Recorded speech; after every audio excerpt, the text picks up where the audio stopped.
Guanacuni, con Choquehuanca, es decir, se conoció a todos, trabajó con todos, los cancilleres de Evo Morales hasta hoy. Exactamente. El presidente Morales me honró nombrándome embajadora ante España y lo hice mientras era el canciller don David Choquehuanca. ¿Muchos años estuvo usted en España? Cerca de 8, sí. Y luego regresé para ser directora de Relaciones Bilaterales. Luego asumí con el canciller Fernando Guanacuni el viceministerio de Gestión Institucional y Consular. Y ahora en el cargo de viceministra de Relaciones Exteriores con el actual canciller, el embajador Diego Pari. Sí se conoce a todos los cancilleres de Evo Morales a lo largo de este tiempo.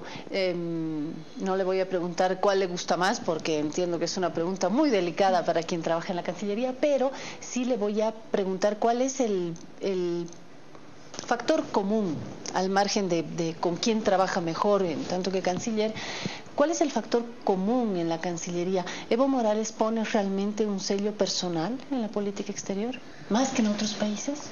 ¿Cómo no, Claudia? Usted decía, según la Constitución Política del Estado, quien conduce la política exterior es el presidente de Estado.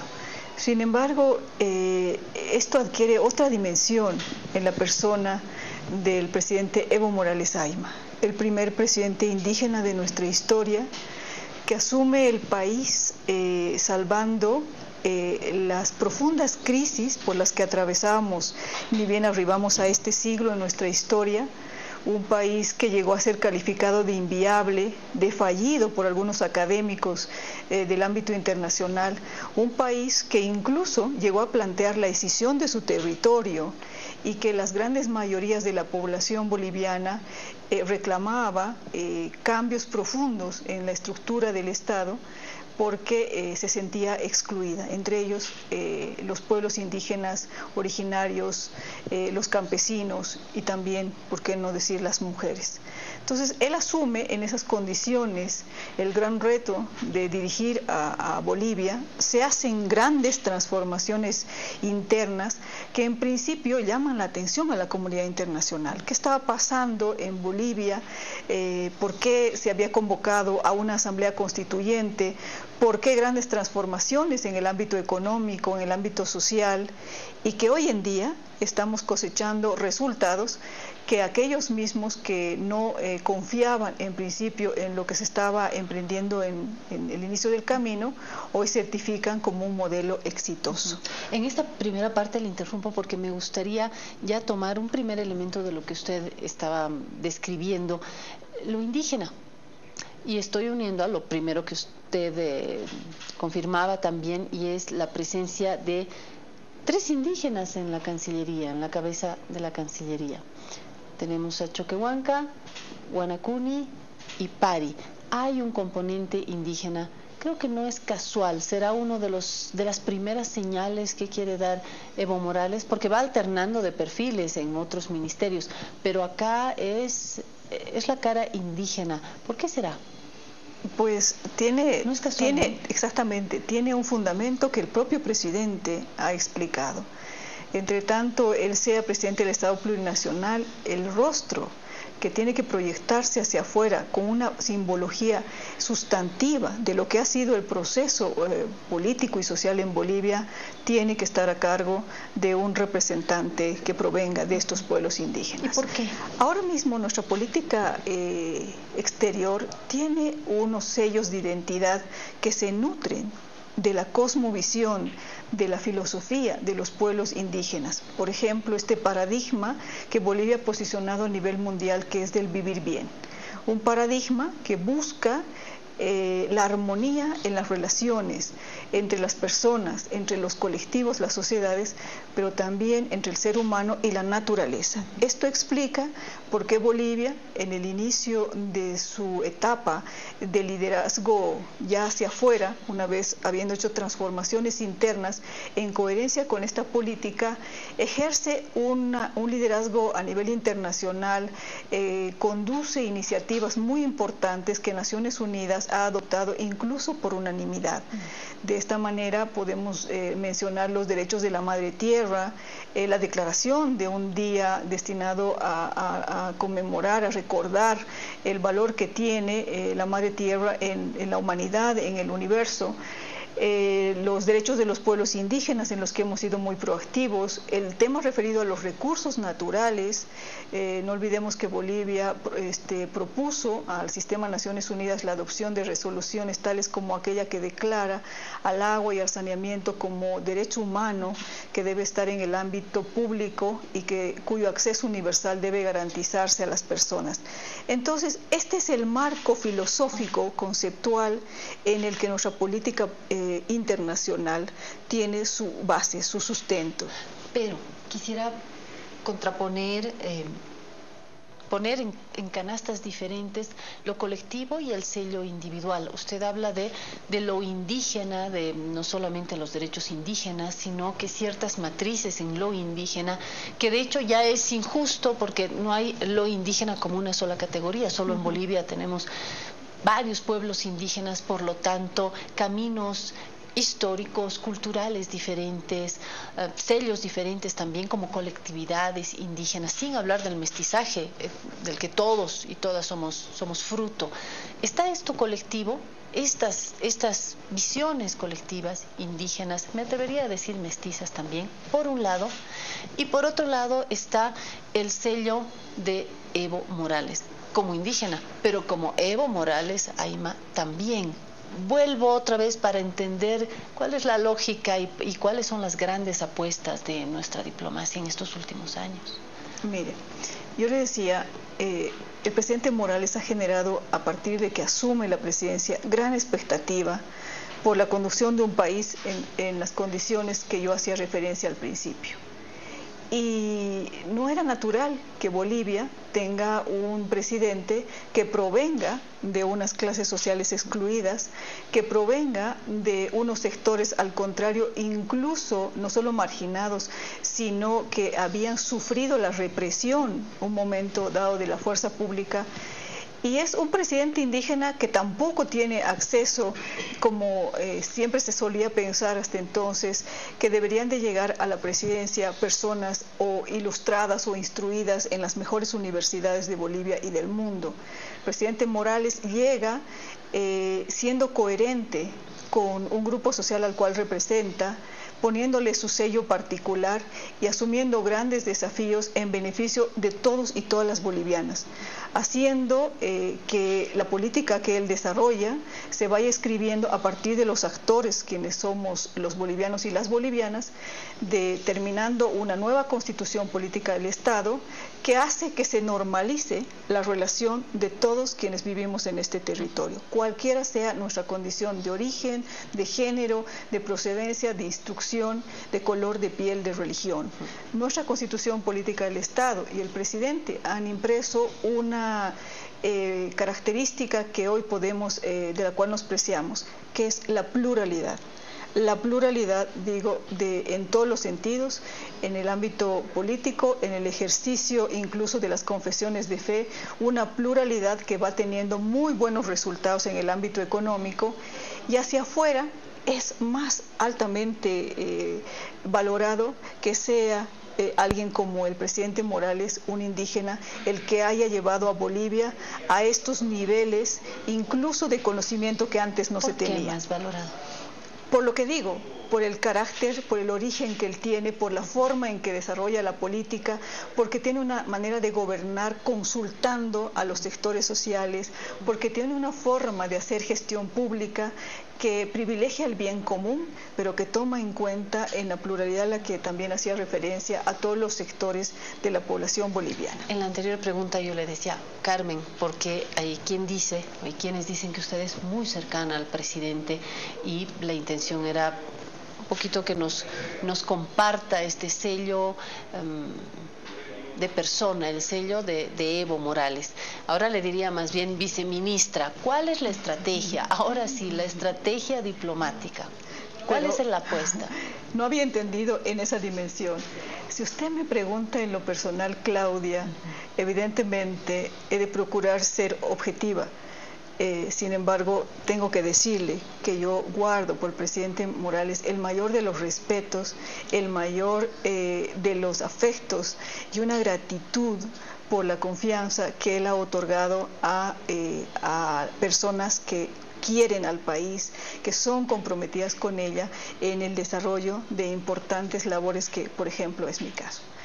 ¿Qué conoce Carmen Almendras de Evo Morales? Lo conozco hace 22 años y lo que me ha llamado siempre la atención es su gran honestidad. Lo he conocido en calidad de dirigente campesino, de dirigente cocalero, de diputado, y en todas las interacciones que teníamos, él manejaba su dirigencia, manejaba las negociaciones con una honestidad a toda prueba que yo pude advertir. ¿Qué vi de Evo Morales también? Un amor por el país inmenso, algo que le ha llevado a que tome unas decisiones de vida que tienen que ver con lo que él desarrolla actualmente y que no le resta ni en tiempo ni en esfuerzo. He visto también una coherencia en cuanto a lo que él sintió, a lo que él vio con los actores a lo largo de su vida en cuanto a ausencia del Estado y ahora una suerte de cambio, de transformación para que ello no vuelva a ocurrir. ¿Qué más vi en el presidente Evo Morales a lo largo de estas décadas? Una gran fortaleza a partir de los principios que él abriga, sin renunciar a ellos, una capacidad de diálogo con todos, incluso con aquellos que no piensan como él, que lo respetan, porque se mantiene firme en sus convicciones, pero por encima de todo pone el interés del país y de la región. Me voy a salir de mi guión un poquito para acordarme de lo que una vez dijo Gringo González. Yo no soy masista, dijo, yo soy evista. ¿Y usted, Carmen? Yo también puedo proclamarme evista. Vuelvo a mi guión para preguntarle cuáles son las cartas ya en nuestras relaciones. Hay quienes dicen, qué bueno que el presidente viaje, que vaya a Dubái, qué bueno que lo invite Putin, qué criticones que son los que dicen que solamente va por el mundial cuando ha sido invitado por el presidente Putin a Rusia. Bien la presencia de esa delegación india acá, qué bueno. Y otros dicen, qué barbaridad, cómo se están gastando los recursos. Habría que preguntarle ahora, ¿dónde están los resultados de Rusia? ¿A qué fue a Dubái gastando nuestro dinero? Es decir, ¿cuál es el sentido de todo esto? ¿Cuál es la apuesta y sobre todo el seguimiento a encuentros que pueden ser muy importantes, pero que toman su peso en la medida en que hay un seguimiento, que hay un resultado post viaje, post foto? Así es. La calidad de funcionaria y servidora pública del Ministerio de Relaciones, he podido acompañar al presidente Morales en distintos viajes que él ha realizado. Allá hay un toque de distinción con lo que pasaba antes. Antes, primero Bolivia, en muchos sectores sociales, en algunos países, no sabía dónde estaba en el mapa. Hoy en día se conoce a un país del centro de Sudamérica que, como decía, tiene unos indicadores y tiene una economía emergente digna de resaltar como algo que incluso organismos internacionales quieren replicar en otras latitudes. Entonces, ¿qué nos decían o qué le decían al presidente Morales cuando lo recibían jefes de Estado, autoridades del primer nivel en los estados a los cuales visitamos? Pues que hay una diferencia con etapas anteriores.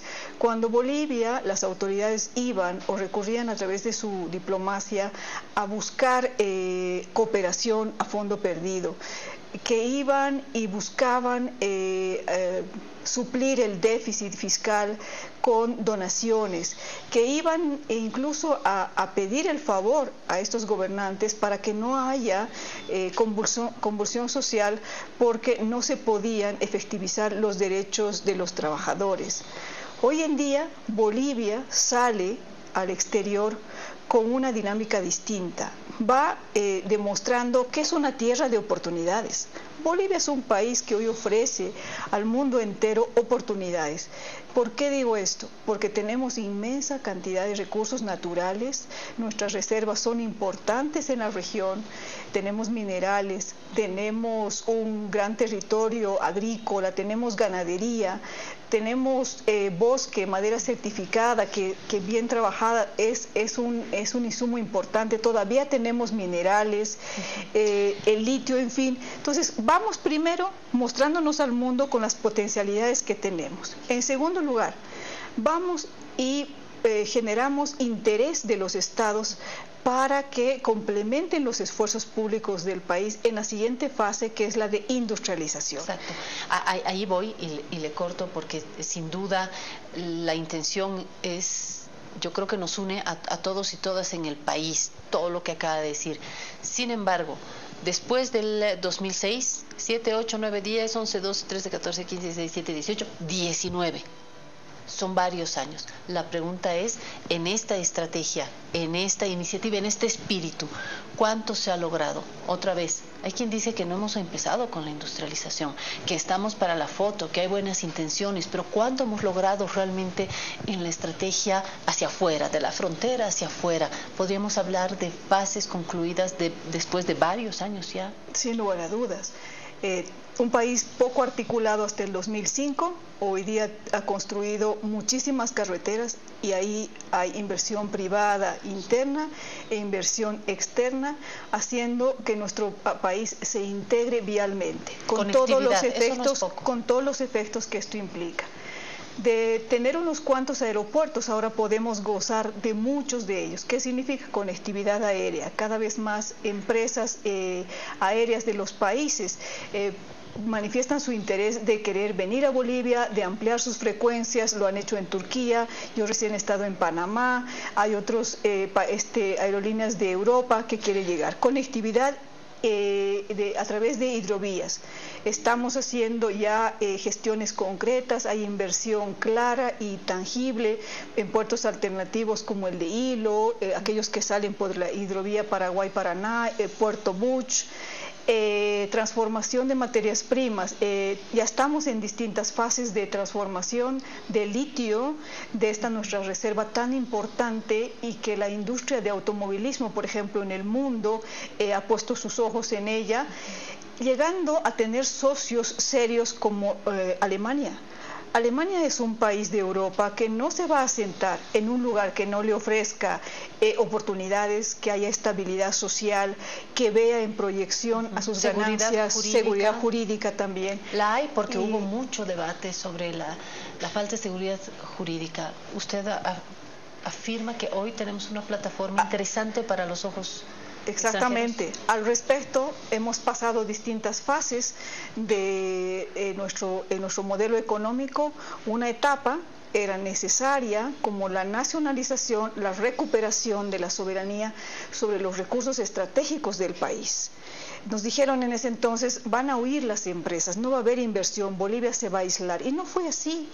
Empresas, por ejemplo, como Repsol, que antes se llevaba el 82% de las ganancias, no solo que se quedó en Bolivia, sino que invirtió mucho más y ahora está reportando los beneficios tanto en utilidades a su empresa, pero sobre todo se queda la mayor parte de ellos en nuestro país. Entonces, volviendo al caso de Alemania, hemos conformado en esta siguiente etapa una empresa mixta.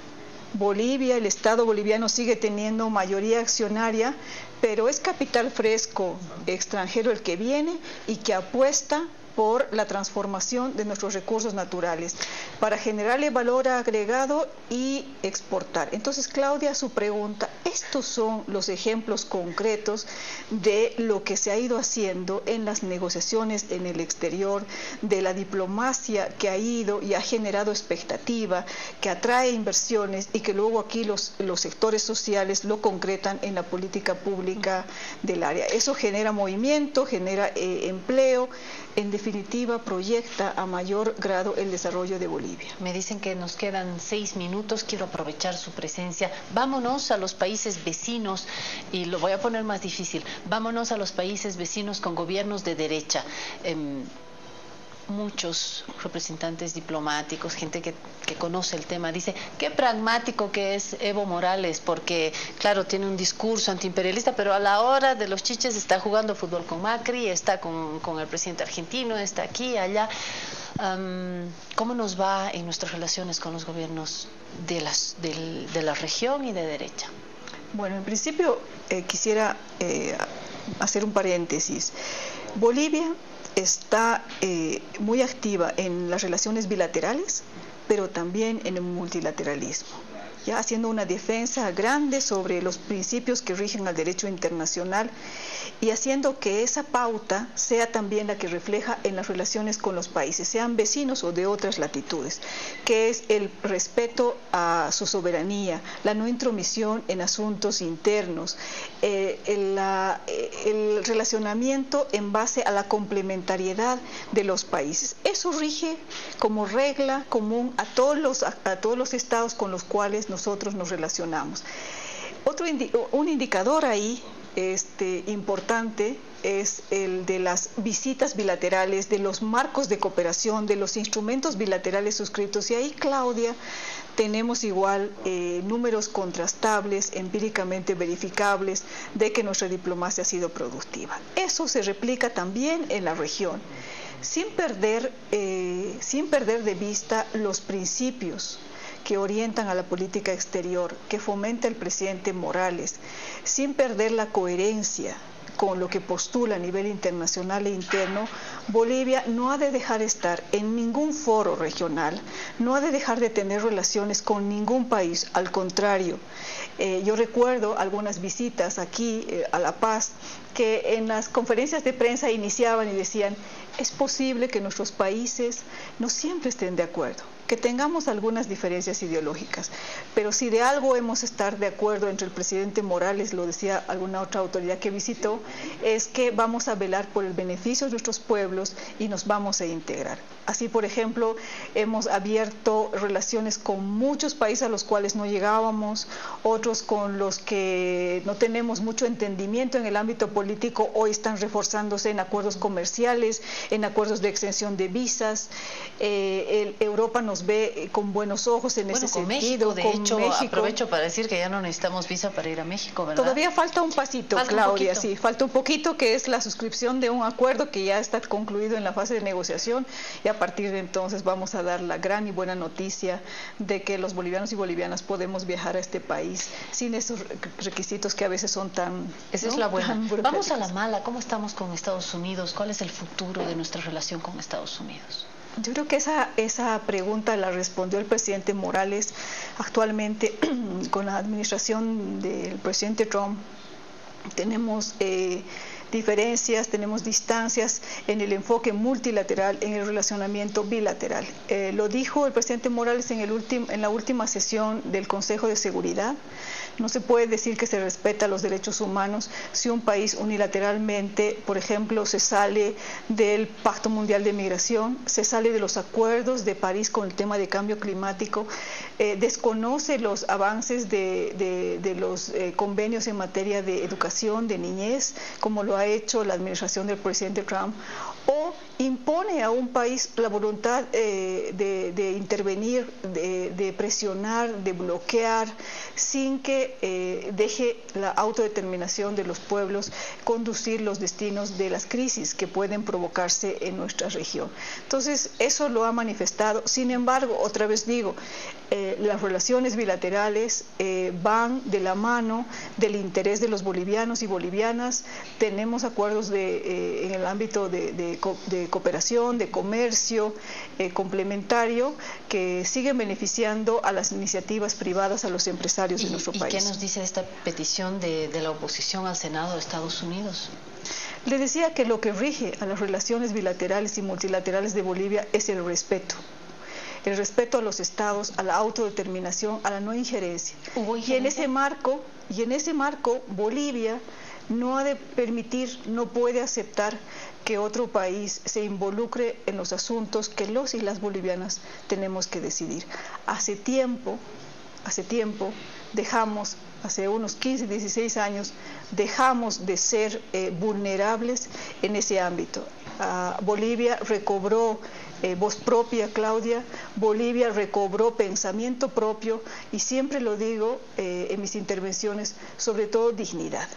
una dignidad que estaba hipotecada por nuestra situación económica y la vulnerabilidad política que tenemos, pero hoy en día todo lo decidimos los y las bolivianas. Hemos superado grandes crisis, incluso llamadas guerras, con la decisión autónoma de los pobladores de este territorio, que hoy en día se puede apreciar de que hace gestión pública buena, de que tiene resultados buenos, de que es apreciada por la comunidad internacional. Siempre suelo decir que estamos presumiendo, sí, del buen nivel de la salud económica, de la estabilidad social, de la proyección mundial que hemos adquirido gracias a la política pública, a la cabeza del presidente Evo Morales, que es por donde iniciamos esta entrevista. Gracias, viceministra Carmen Almendras, por este tiempo. Agradezco de verdad porque sé que llega de varios viajes. Quería hablar de Julian Assange, pero ya no tengo tiempo, así que lo vamos a comentar fuera del estudio. Quiero invitarles a ustedes a comprarse La Razón, porque les cuento que cabalmente el presidente ha invitado a periodistas de La Razón, El Deber y Cambio a una entrevista en la que ha compartido varios capítulos de su último viaje, así que si usted quiere estar al tanto, cómprese La Razón, visite nuestra página digital y quédese con nosotros porque enseguida Lucía Sauma toca todo este rollo tan preocupante de los medicamentos truchos por todo lado. ¿Qué habremos consumido en este último tiempo? Una mesa de debate que no se puede perder. Aguárdenos, por favor.